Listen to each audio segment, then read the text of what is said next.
Oke, teman-teman semuanya, sekarang kita coba bahas contoh bentuk soal untuk menguji kemampuan analisis dimensi. Di sini ada soal Olimpiade Sains Nasional di tingkat kabupaten tahun 2012. Ini cukup tua ya soalnya, sehingga masih dalam bentuk uraian. Kalau untuk soal-soal yang sekarang ini kan sudah dalam bentuk isian singkat. Nah, di soal ini dikatakan ada kecepatan sebuah gelombang mekanik V yang merambat dalam suatu kawat itu ternyata bergantung pada gaya tegangan kawat F dan massa persatuan panjang M per L. Nah, ada kondisi kalau gaya tegangan talinya diperkecil 2 kalinya, berarti dalam kondisi ini gaya tegangan tali akhirnya adalah 1/2 dari awalnya, dan talinya itu diperpanjang 4,5 kalinya. Berarti panjang tali akhirnya adalah 4,5 dari panjang tali awalnya.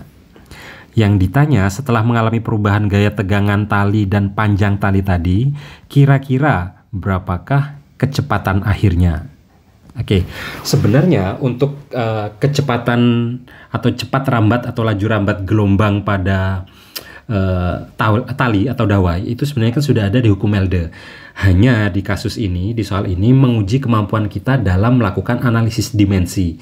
Bolehkah seandainya kita menyelesaikannya langsung pakai rumus di hukum Elde? Jawabannya mungkin boleh, tapi nilainya akan berkurang, tidak mendapatkan 6 poin gitu ya. Jadi kita diminta untuk menganalisis dimensi. Di soal ini diketahui bahwa kecepatan V itu katanya dipengaruhi oleh F dan M per L. Karena ini hanya informasi dipengaruhi, tidak dikatakan sebanding dengan gaya dan seterusnya, berarti kita harus tahu dulu kira-kira F-nya ini pangkat berapa, M per L-nya ini pangkat berapa. Nah, dengan melakukan analisis dimensi, tugas kita adalah menentukan kira-kira berapa nilai alfa dan nilai betanya melalui analisis dimensi. Nah, kita sudah tahu bahwa kecepatan itu kan punya dimensi L per T atau LT pangkat min 1. Sehingga dari sini bisa kita tuliskan bahwa L dikali T pangkat min 1 itu sebanding dengan dimensi yang di ruas kanan. Nah, kita cek satu persatu. Gaya dimensinya adalah MLT pangkat min 2. Oke, ini teman-teman bisa cari sendiri ya. Kemudian M per L ini dimensinya adalah M dikali L pangkat min 1. Sehingga di sini bisa kita tuliskan M L T pangkat min 2 M L pangkat min 1. Nah, ini langsung saya pangkatkan teman-teman. Jadi MLT pangkat min 2 ini kan dimensi gaya, berarti ini nanti jadi alfa, alfa, min 2 alfa. Nah, sedangkan untuk M per L ini kan pangkatnya beta. Berarti ini menjadi M pangkat beta, di sininya L pangkat min beta.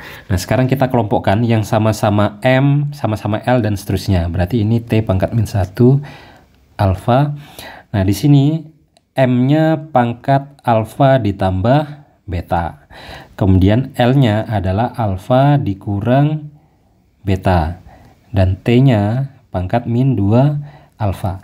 Nah, dari sini sudah ketemu bahwa pangkat dari masing-masingnya dapat kita tentukan dengan menyamakan dimensi di ruas kiri dan kanan. Nah, di ruas kiri ini kan M-nya pangkat 0 ya teman-teman. Jadi kini kita ketahui bahwa berdasarkan dimensi pangkat dari M di ruas kiri dan kanan, maka kita peroleh bahwa alfa ditambah beta sama dengan 0.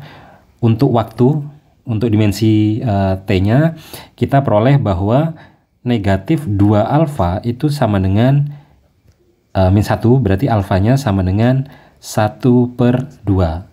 Oke, kita dapat dari 2 dimensi ini. Kemudian untuk yang L, ini yang ke sebelah kiri, L-nya pangkat 1, berarti alfa dikurang beta, yang ini L-nya, alfa dikurang beta sama dengan 1. Nah, alfanya kita sudah dapat setengah, berarti min beta sama dengan 1 dikurang setengah.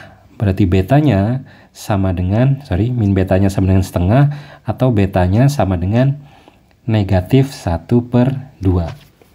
Nah, karena kita sudah dapat pangkat dari alfa dan beta, berarti kita bisa simpulkan bahwa V itu sebanding dengan F pangkat setengah atau akar F, sedangkan M per L-nya adalah pangkat negatif setengah. Berarti 1 per akar M per L. Atau bisa kita sederhanakan menjadi akar F L per M. Nah, dari sini di soal tadi yang diketahui adalah perubahan dari gaya tegangan tali dan panjang tali. Sedangkan masanya ini dibuat konstan, tidak ada perubahan. Sehingga bisa kita katakan bahwa V nantinya adalah sebanding dengan akar F L. Begitu. Nah, dari sini kita bisa tentukan bahwa V2-nya berbanding dengan V1 itu sama dengan akar dari F2 kali L2 per F1 dikali dengan L1. Nah, di kondisi di soal F2-nya adalah setengah dari F1, L2-nya adalah 4/2 dari L1 per F1 dikali L1. Nah, di sini bisa kita coret F1 dan L1-nya. Selanjutnya kita peroleh bahwa V2 banding V1-nya berarti sama dengan akar dari 4,5 dibagi 2 atau 4,5 per 2. Nah, ini biar gampang mungkin bisa kita kali dengan 2 per 2 ya teman-teman. Oke, berarti ini dapatnya akar 9 per 4.